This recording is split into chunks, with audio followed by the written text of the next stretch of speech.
For 51 years, the official record said the Milwaukee Bucks were forced to trade away the most dominant player alive for a handful of journeymen.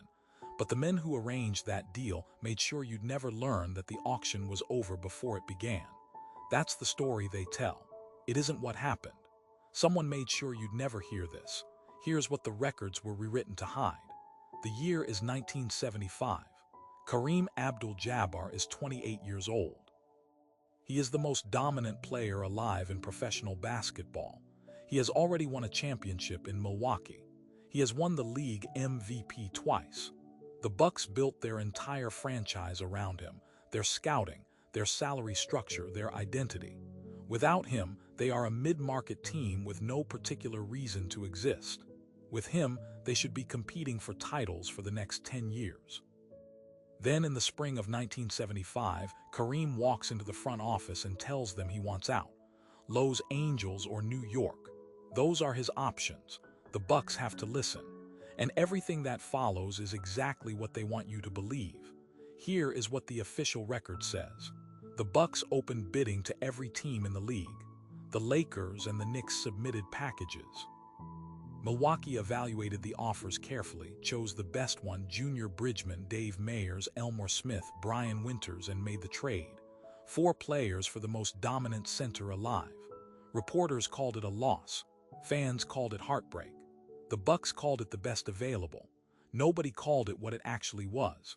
Because the Lakers' owner, Jack Kent Cooke, did not simply offer players. He had been trying to win a championship for 15 years.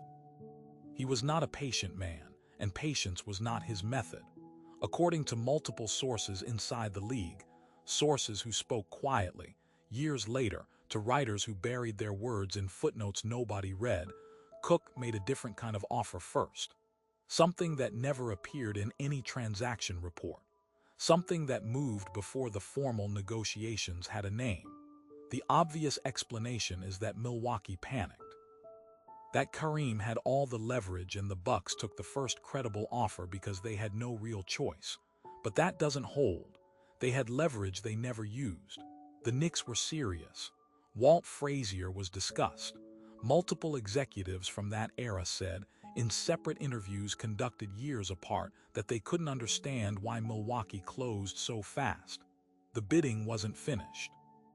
One front office veteran, quoted in a 1989 oral history that received almost no coverage outside of Wisconsin, said the Bucks' ownership made up their minds before the process was complete.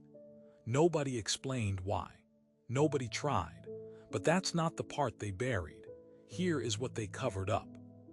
3 separate accounts, one from a league auditor, one from a former Bucks front office employee, one from a sports columnist who killed his own story in 1977 after receiving a phone call he never fully explained, place a payment of $250,000 from Jack Kent Cooke to Milwaukee's ownership group before the trade was formalized.